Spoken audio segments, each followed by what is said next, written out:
Jeremiah 17:14 says, "Heal me, O Lord, and I will be healed. Save me, and I will be saved, for you are my praise." Nobody would doubt if Jesus touched you at this moment that you would be healed. You know, the same power is inherent in God's Word. When His Word touches you, it brings healing. His Word will not return void, but it will accomplish the purpose for which it's sent. He sent His Word and healed us. Let's sing it back to Him and let His healing come as we sing it. Heal me, Lord. Heal me, O Lord, and I will be healed. Save me, and I will be saved. Oh, heal me, O Lord, and I will be healed. For you are the one I praise. You are the one I praise. You are the one I praise.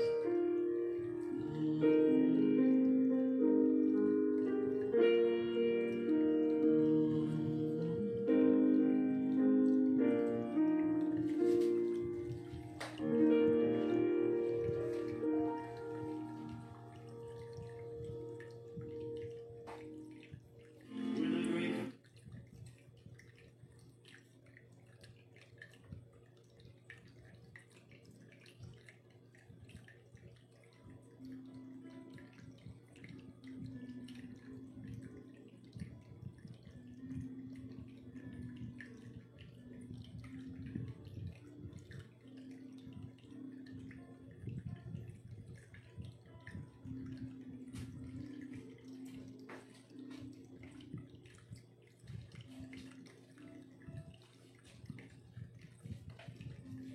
Isa pong pinagpalang araw sa lahat ng mga makakarinig ng mabuting balita sa araw na ito.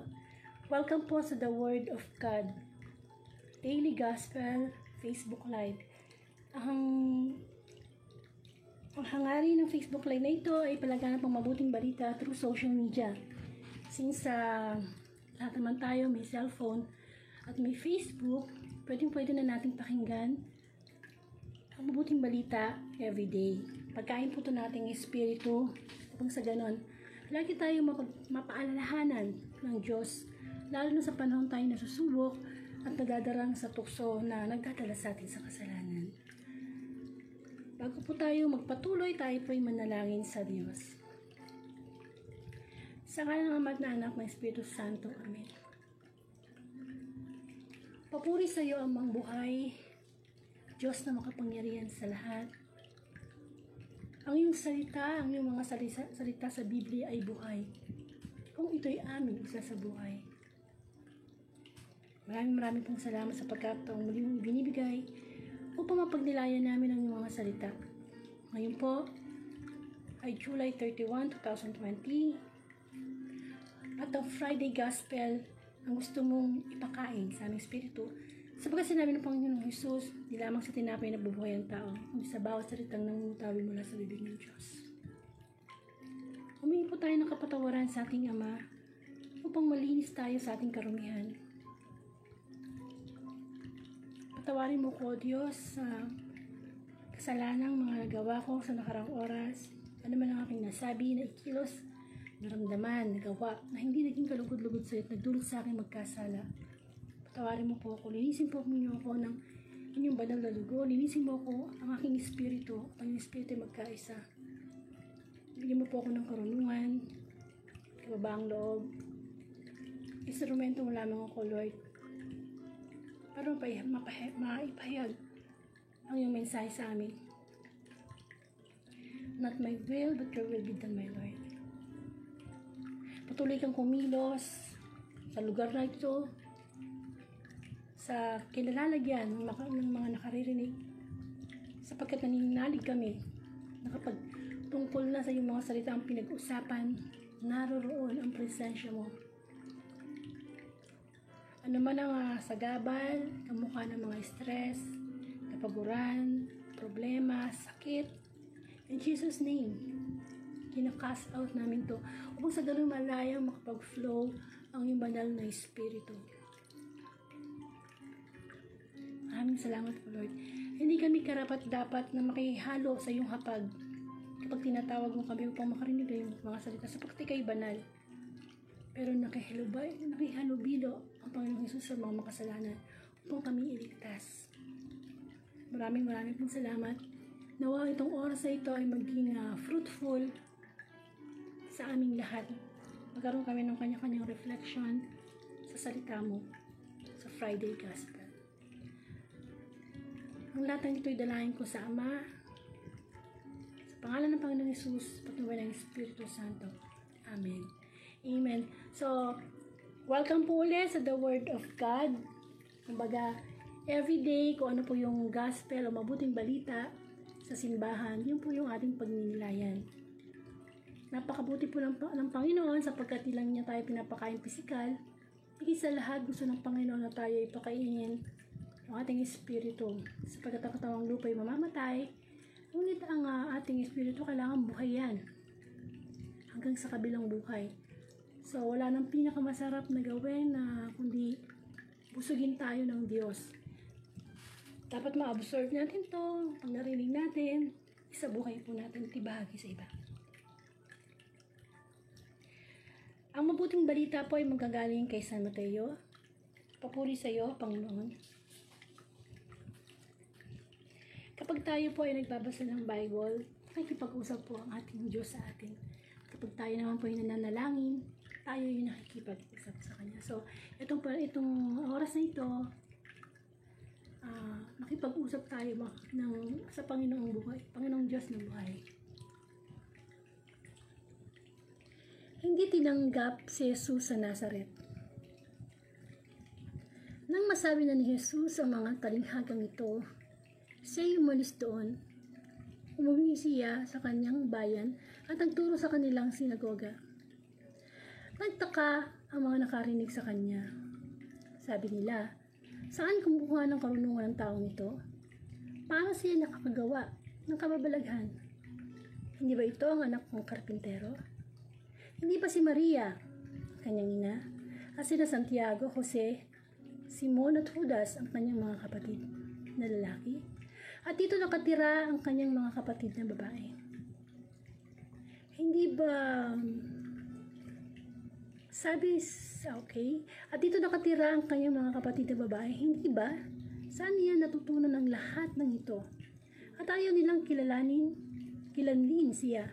Kaya't sinabi ni Jesus sa kanila, ang propeta ay iginagalang kahit saan, liban sa kanyang sariling bayan at sa kanyang sariling sambahayanan.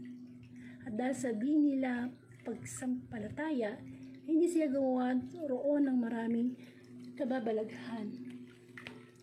Ang mabuting balita ng Panginoon, pinupuri ka namin Panginoong Yesu Cristo.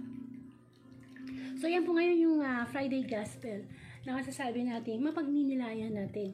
So bigyan muna natin ng senaryo yung binasa natin. Sabi dito, hindi tinanggap si Jesus sa Nazaret. Ang Panginoong Hesus, nakatira siya sa Nazaret, tumira siya sa Nazaret. At syempre, doon nangaral siya. Pero, kung saan pa siya nakatira, ay may mga tao talagang nagtatanong, kini-question yung mga ginagawa niya.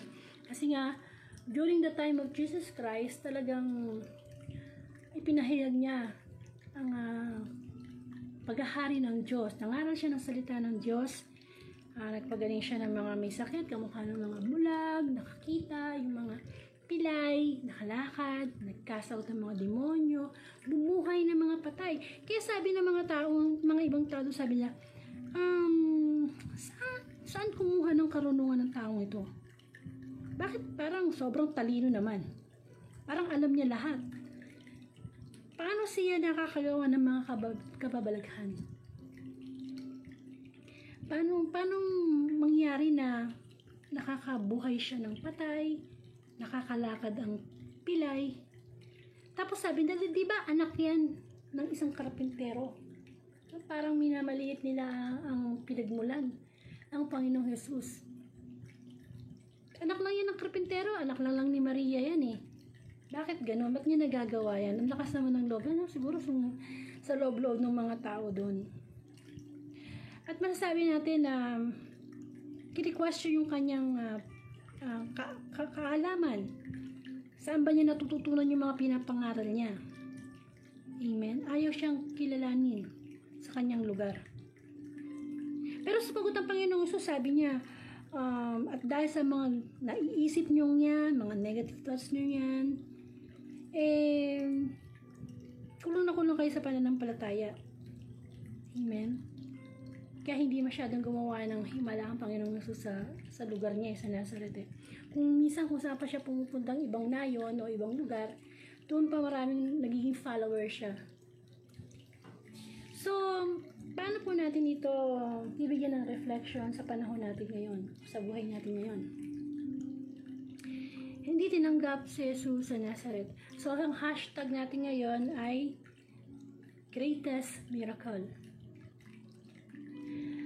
Sa puso natin, nung tayo makasalanan pa, halimbawa nakakilala na tayo sa Panginoon, nung tayo nabubuhay pa sa kasalanan, hindi natin tinatanggap ang Panginoon. Ano man ang kanyang mga inuutos, rejected yun. Kahit nakarinig na tayo ng kanyang homily, ng pare, kung ano yung sinasabi sa mabuting balita, hindi natin tinatanggap, parang hindi natin kayang tanggapin.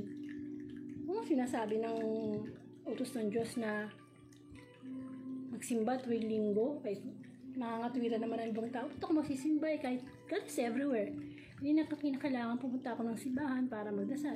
O kaya utos ng Diyos na igalang mo yung ama at ina, baka gagalang ang ama ko, ang ina ko, naging masama sila sa akin, pinabayaan nga ako O kaya sa utos ng Diyos na huwag kang mangangalunya, bakit di kami magkasundo ng asawa ko? Ito, mahal ko to mas mahal ko to nagkakasundo kami.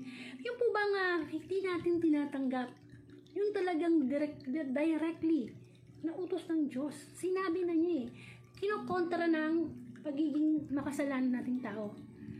Yung nangibabaw sa atin ng human will kesa sa God's will.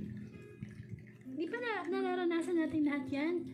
Na may, kahit nga yung batas na lang ng tao kapag sinabi dyan ng gobyerno na huwag kang magtapon ng basura dyan, huwag kang tumawid dyan, magsuot kayo ng mask kapag nasa labas kayo, social distancing, mag-alcohol. Di po ba? Minsan mga simpleng utos lang na tao lang ang gumawa o gobyerno nagpapatupad, din natin masunod. Hindi natin matanggap na hindi ako komportable. Lalabas ako, magmamas ako, hindi komportable. Hirap kaya huminga. Amen? Bawal tumawid siya, pero tatawid, nagmamadali. Kung sa mga batas pala ng tao, hindi na tayo marunong sumunod, how much more pa kaya? Ang pagsunod natin sa utos ng Diyos na perpekto, hindi natin matanggap.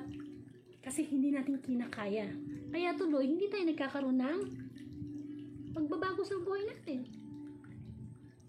Narinig na natin sa salita ng Panginoon sa utos niya na ibigin mo yung kaaway. Tinanggap ba natin yon? Maaari, narinig natin. Pero pagdating na sa pagsasabuhay, hindi natin matanggap na mapatawad ang ating kapwa sapagkat siya ay pinasama ang loob natin. Sinaktan tayo, minahal natin, tinulungan natin. Sinaktan tayo, hindi natin yun matanggap. Kapag ganun tayo, walang mangyayaring pagbabago sa atin. Pabalik-balik lang tayo sa ating mga kasalanan. Kasi hindi natin tinatanggap na buong puso ang utos ng Diyos. Patay ang pananampalatayang walang gawa. Amen. So, hashtag greatest miracle. Kung sa panahon ng Panginoong Hesukristo, talaga namang nakakabilib na makita na nagpapagaling siya. Actually, naiinsulto yung mga Pariseyo nun Mataas ang kanilang pinag-aralan, tapos isang anak lang ng karpintero ang magpapagaling ng mga may sakit, pilay nakalakad, patay binuhay. Magagawa ba ng Pariseyo yun? Hindi po. Pero, sa ginawang misyon ng Panginoong Jesus dito sa lupa, hindi naman talaga number one yung priority eh. Yung talagang ipakita o ipagmayabang sa tao na, oy lapit kayo sa akin kasi nakakapagpagaling ako. Walang bayad, lapit-lapit kayo dito. Hindi. Ang pinaka-misyon ng Panginoong Jesus ay yung tinatawag nating greatest miracle. Hindi lang pagalingin pisikal ang isang tao, kundi pagalingin spiritual. Kasi marami tayong sakit. Ang daming sakit ng mga tao. Lahat tayo may sakit. Iba-iba nga eh. Kung akala lang natin ang sakit natin ngayon ay diabetes, high blood, sakit sa bulsa, sakit sa ulo, may migraine, may vertigo, may cancer, may, di ba, iba't ibang klaseng sakit. Akala natin, yun lang ang sakit ng isang tao na pwedeng dalhin sa doktor, ibili ng gamot, magbago ng lifestyle. Hindi eh. Ang talagang sakit natin sa araw-araw ay ang kasalanan. Masahol pa yan sa coronavirus. Panahon pa lang ni Eva at Adan, may virus na. At yun ang kasalanan. Kasalanang unting-unting lumulumpo sa atin, kasalanang unting-unting bumubulag sa atin, kasalanang unting-unting nagpapabingi sa atin na sundin ang mga instruction ng salita ng Panginoon para tayo magkaroon ng kaligtasan. The greatest miracle of God is to transform. Baguhin tayo. Gawin tayong new creation. Kasi kapag halimbawa may kapwa tayo o tayo mismo magagalitin, nanganganon niya, nagnanakaw, sinungaling, lahat ng klase ng kasalanan, may sakit tayo.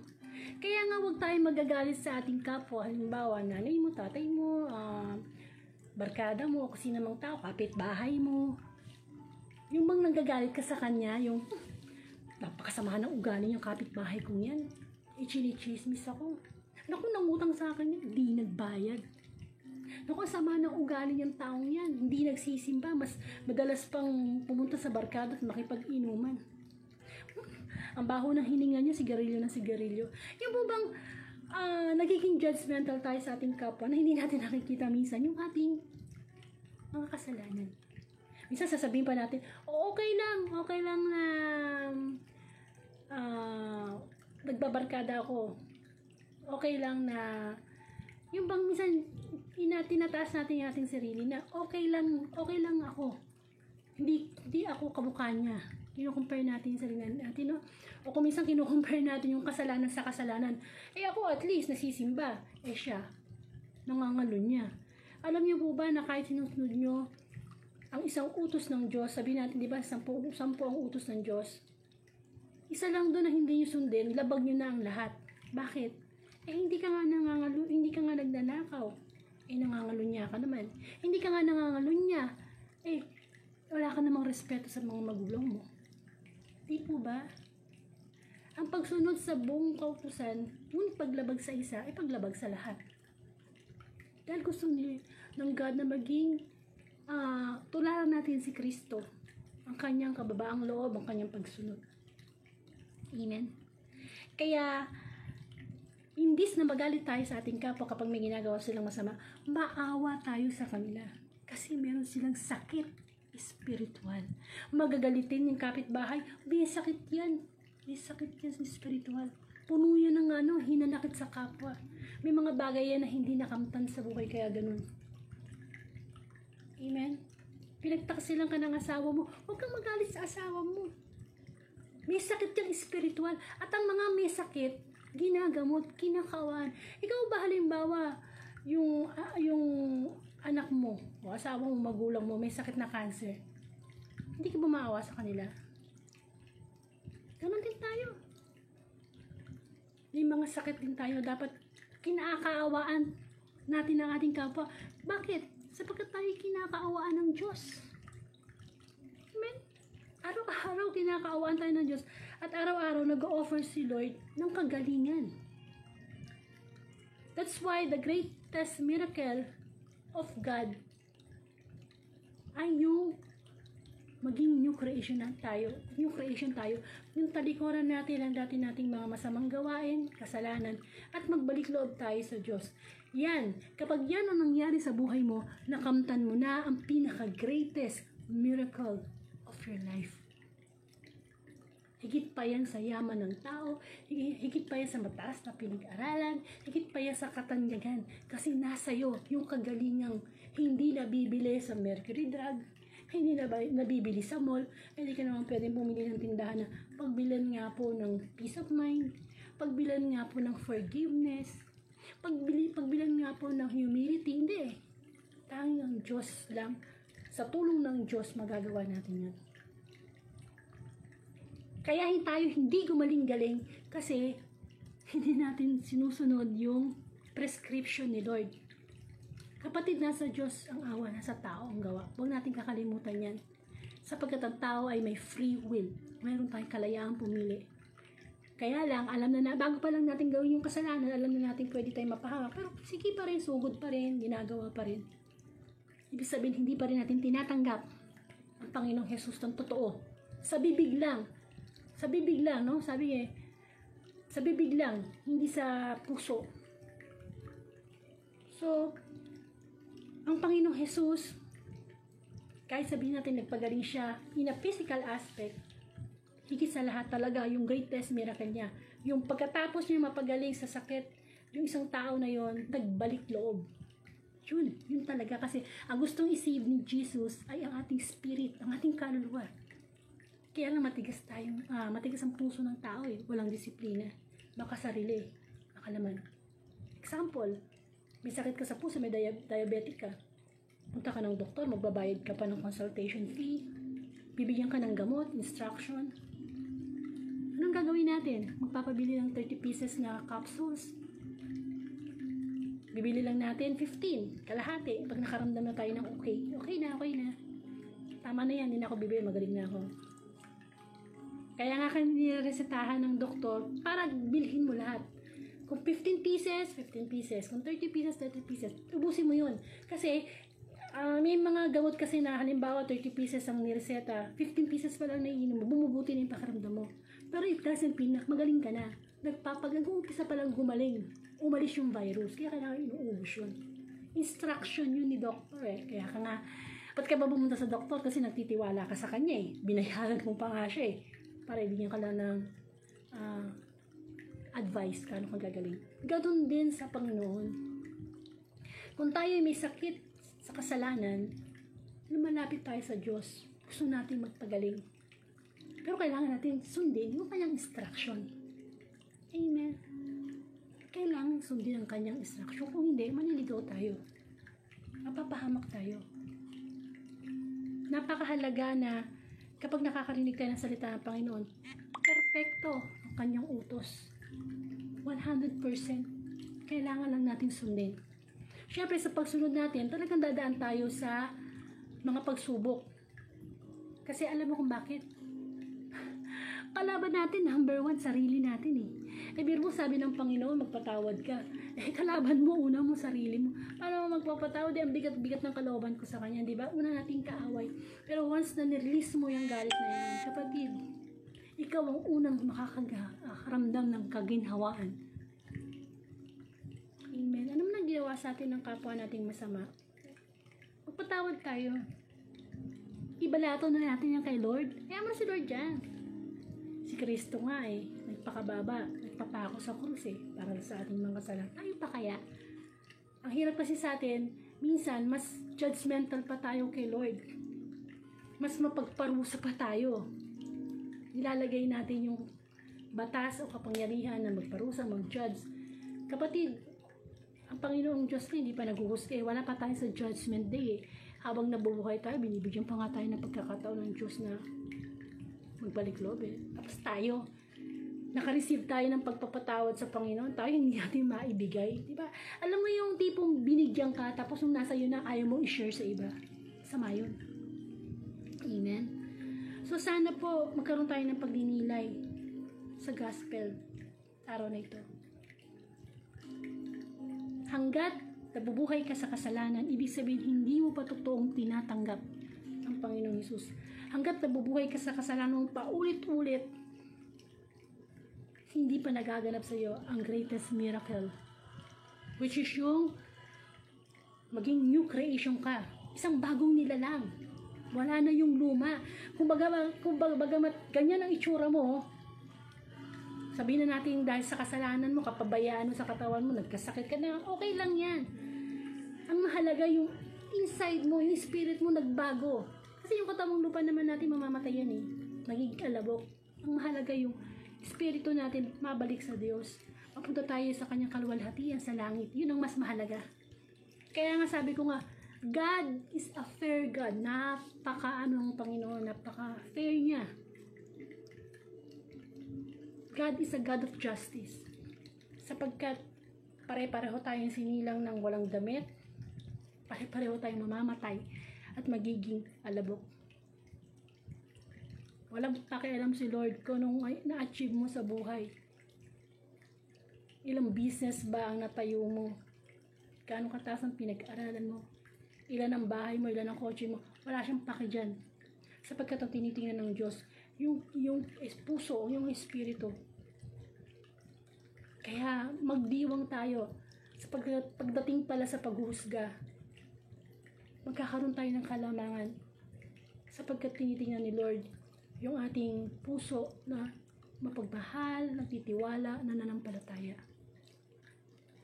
May kapangyarihan ang ating mga iniisip at sinasabi. Kamukha ni nung babae na hinipo yung dulo ng laylayan ng damit ng Panginoong Hesus. At ang sabi niya, mahipo ko man lang, umahawakan ko man lang yung laylayan ng iyong damit, gagaling na ako. Ganyan din tayo. Lord, pagalingin mo ko sa aking cancer. Lord, pagalingin mo ko sa aking diabetes. Mangyayari yun kapag tayo ay naniniwala sa Panginoon. Pero higit pa dyan, kapag pinagaling ka na, yung spiritual nating pagbabalik ng pagpapasalamat sa Diyos ang mahalaga. At kung halimbawa, may mga pagkakataon kasi na ipinapadalangin natin ng ating mga kapatid na halimbawa, gumaling na siya sa coronavirus, gumaling na siya sa ganitong sakit, tapos kinuha pa rin ni Lord, magpasalamat pa rin tayo sa Panginoon. Bakit? Sapagkat binigyan tayo ng pusong nakakaunawa. Siguro kaya kinuha na siya ni Lord dahil panahon na niya. Kasi may mga time na ganyan na kini-question natin ang God kapag may mga namamatay sa atin. Bakit pa siya? Ang dami-dami naman yung sasama ng ugali. Yung asawa ko pa, yung anak ko pa, yung magulang ko pa ang kinuha. Di po ba? Sa TV lang may mga artista na mukhang mababait naman. Pero bakit sila, at ang babata pa, ba't sila namatay, kinuha na ni Lord? Kasi gusto tayong bigyan ng greatest miracle ni Lord. Yung bang tipong kahit na sa panahon ka ng lungkot, ng problema, ng stress, yung nakukuha mo pa rin maging payapa. And that's a part of the greatest miracle. Yung bang normal sa tao ang magalit, normal sa tao ang mainis, normal sa tao magtanim ng galit, pero hindi na nagiging normal. Nagiging unlimited na yung pasensya mo, natututo ka na mag-adjust sa kapwa mo, na kapag nagagalit yung kapwa mo, sinasabi mo sarili na, may sakit to, madaling magalit. Uunawain mo na siya. Kasi galing ka na dun, alam mo kung gaano kahirap mo. Kaya talaga, totoo ang salita ng Panginoon. Ibigin mo yung kaaway, huwag kang magalit. Kasi may sakit sila. At pumarito ang Panginoong Hesus, hindi para sa mga banal, kundi para sa ating mga makasalanan. Amen po? So, dalangin ko na tumimo sa iyong puso, tanim sa puso niyo ang aral ng Panginoon at tumubo ito. Amen po? Huwag lang yung pasok sa kanan, labas sa kaliwang tenga. Alalahanin natin na ito'y kaligtasan natin, that Jesus will come anytime. Nasa last part na tayo ng Bible. Anytime, kapatid. Pero sa labas sa Panginoon, hindi pa siya dumadating. Kasi binibigyan pa niya tayo ng pagkakataong magbalik loob. At huwag nating sabantalayan ng kabaitan ng Diyos. Kasi meron tayong tinatawag na nasa huli ang pagsisisi. Mahirap naman siguro kung tayo nasa impyerno na at saka sabihin natin, ako Lord, sana nakinig na ako sa noon, nangangaral ka na magbalik loob na ako sa iyo, magpagaling na ako, hindi ko ginawa. Sorry, pero sarado na ang pinto ng langit. Hanggat buhay tayo, bukas na bukas ang pagpapatawad ng Diyos. Pero kung namatay na tayo, sorry na lang, wala nang balikan. Eternal punishment kasama asang diablo na nangnilang sa atin. Mahal tayo ng Diyos. Sana ibigin natin siya ng higit sa lahat. Seek first the kingdom of God. Alam niyo po, personal sharing, nung nag-umpisa pa lang akong tanggapin ng Panginoon, syempre nabuhay ako sa kasalanan, hindi ko pa siya kilala, hindi ako nagsisimba, hindi ako nagbabasa ng Bible, hindi ako tersado sa kanya sa madaling salita. Basta ang alam ko may Diyos, yun na yun. Pero nung tinanggap ko siya, dumaan ako sa maraming pagsubok. Kasi hindi naman po kung sinabi mo na, Lord, tinatanggap na kita instant yan. Hindi. Dadaan ka talaga sa pagsubok kasi nga kalaban mo sarili mo. Pero ang mahalaga, madapa ka man, bumangon ka uli. Hanggang sa dumating na time na talagang tanggap mo na siya sa puso mo, na kaya mo nang isuko, talikuran ng lahat na sa mundo. Huwag lang mawala ang Panginoong Jesus at tinanggap mo sa puso mo. Kasi siya yung kayamanang hindi nananakaw, hindi nabubulok. Kayamanang gustong ibigay sa atin ng Panginoon buhay na walang hanggan. So, #greatest miracle. Tanungin natin sa sarili natin, natanggap ko na ba yun? Nagkaroon na ba ako nun? Nagawa na ba ng Diyos yung greatest miracle sa buhay ko? Mababa na ba ngayon ang kalooban ko? Mapagbigay na ba ako ngayon? Na iniisip ko na ang sinishare ko sa kapwa ko hindi akin, kundi instrumento lang ako ng Diyos para ipaabot yung tulong sa iba. Meron na bang greatest miracle sa akin dahil tinanggap ko ng buo ang Panginoon? Na natututo na ako ngayong umunawa sa aking kapwa. Natututo na ako ngayong magpigil. Meron na akong espiritu ng pagpipigil. Na hindi na ako mayabang. Na naganap na sa akin yung himala ng Panginoon dahil nanalig ako at tinanggap ko siya. Kaya anuman ang utos niya, nasusunod ko na sa tulong ng Panginoon. Because we can do all things through Christ who strengthens us. So, sana po meron po tayong napulot na mensahe mula sa Panginoon. At sana po yung #greatest miracle ay maganap sa ating buhay sapagkat yan ang pinaka greatest na himala, greatest miracle na pwede nating makamtan. Higit pa sa kagalingang pisikal. Aanuhin mo yung buo lahat yung parte ng katawan mo pero yung kamay mo ginagamit mo sa pagnanakaw. Ganda-ganda ng boses mo pero ginagamit mo sa pagmumura, panlalait ng kapwa. Diba sabi sa Bible na mabuti pang putulin mo na lang yung kamay mo kaysa mapunta ka sa impyerno na buo nga yung kamay mo pero ginamit mo naman sa kasamaan. Ibig sabihin, bawat parte ng ating katawan gamitin natin to praise God.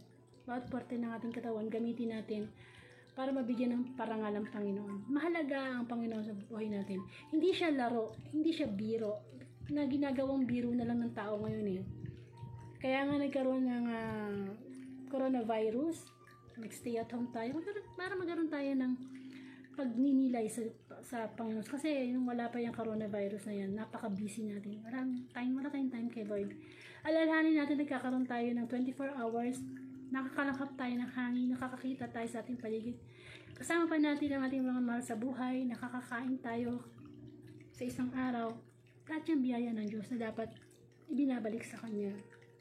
Hindi yung naaksaya yung oras natin sa puro Facebook, puro chat. Tapos matutulog na lang tayo na wala. Hindi man tayo nagpasalamat sa Panginoon. Kailangan po natin magbigay ng parangal sa Diyos sapagkat ang Diyos ay napakabuti. Siya yung kayamanang natagpuan na hindi na dapat pinapakawalan.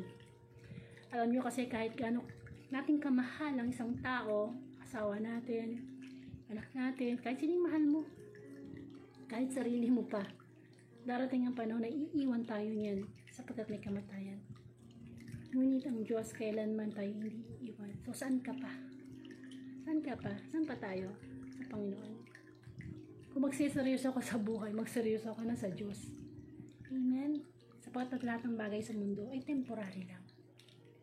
Sana magkaroon tayo ng time sa Panginoon. Marami tayong time sa araw eh. Marami tayong ginagawa. Nagluluto, nasa opisina, naglalaro, nanonood, minsan pamatay oras, namamasyal. Dami, no? Pero pagdating sa time kay Lord, bakit wala? Hindi natin nakikilala ng husto ang Diyos kung hindi tayo nakakarinig ng kanyang mga salita. At isinasabuhay ito. Amen po, isinasabuhay ko ito. Ang hirap kasi sa ating tao kung kailan nandyan na yung sakuna, nandyan na yung bagyo, nandyan na yung lindol, at saka parang nababanggit ang pangalan ng Panginoon. Hindi po ganun. Sa panahon nila ito, na ang dami nating pagsubok buong mundo, marami nawalan ng trabaho, marami namatay sa corona. Ito yung the best time na magbalik loob tayo sa Diyos. Sa tanggapin natin si Jesus para tayo magkaroon ng greatest miracle, ang kagalingan na nagmumula sa Panginoon. Pagnilayan natin yan. Pagnilayan natin sapagkat ang inaalagaan sa atin ng Panginoon ng ating espiritu, ng ating kaluluwa. Tayo po magkaroon ng closing prayer.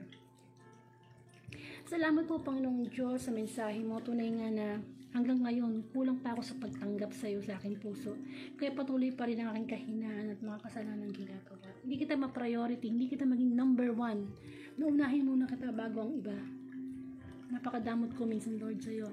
Kung minsan yung mga bagay na meron ako, pinagdadamot ko pa sa kapwa ko. Lagi ako may pamantayan, lagi kami may pamantayan na kailangan ganito, ganyan. Kailangan pag ginawang kita ng mabuti, gawang mo din ako ng mabuti. Ngunit iba ang iyong batas ng tao sa batas ng Diyos. Kung sa batas ng tao, ngipin sa ngipin sa'yo, hindi. Kapag binato ka ng tinapay, kapag binato ka ng bato, batuhin mo ng tinapay. Amen. Maraming salamat po, Panginoon. Dalangin ko po na sino po man ngayon na may karamdaman, high blood diabetes, pananakit ng ulo,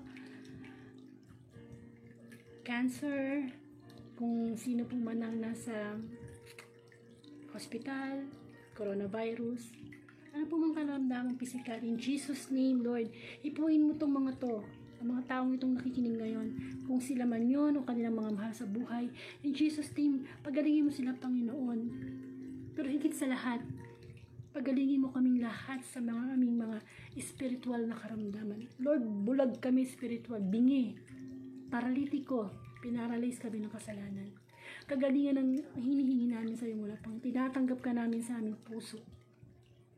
Sapagkat ikaw ang divine healer, the greatest healer, ang kagalingan ng mo na nagmumula sa iyo ang makapagbago sa amin. The greatest miracle ay maging new creation kami. Palikuran ng aming mga kasalanan at pagbalik loob sa iyo. Isabuhay, ibahagi ang iyong mga salita.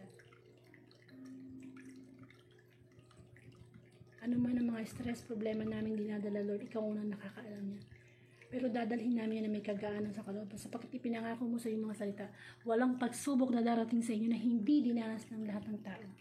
Tapat ang Diyos at hindi niya ipahitulot na may subugin na higit sa inyong makakaya. Sa halip pagdating ng pagsubok, bibigyan niya tayo ng lakas upang mapagtagumpayan ito. Amen. Patuloy mabuhay sa puso natin ang pag-ibig, pananampalataya, pag-asa sa Diyos. Dinadalahin ko ang buong mundo, Panginoon. Ikaw lang nakakaalam kung ano mangyayari sa mga susunod na araw. Itong COVID-19 na to, yung coronavirus na ito na lumalagan.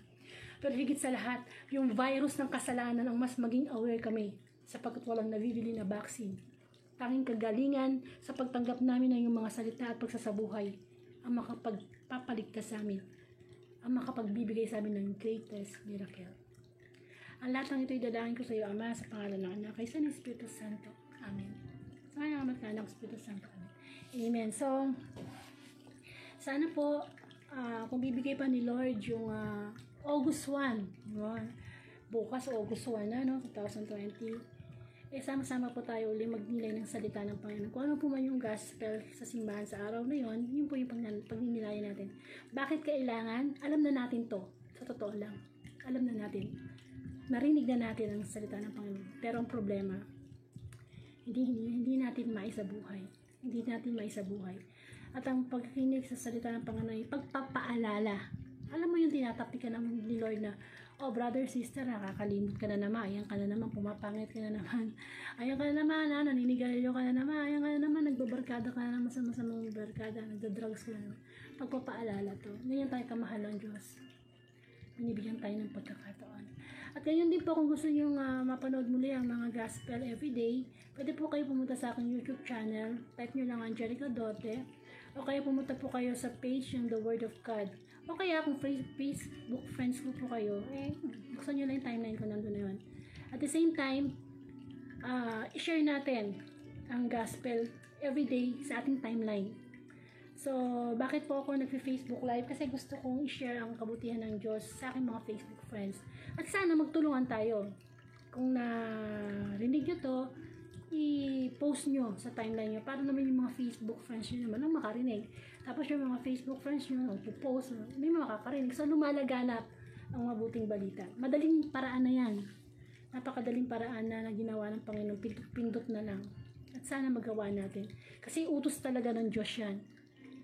Inutos ng Panginoong Jesus sa kanyang mga alagad, ipalaganap ang mabuting balita. So sa panahon natin, ganun pa rin ang utos ng Diyos. Kaya nga tayo nagsisimba eh.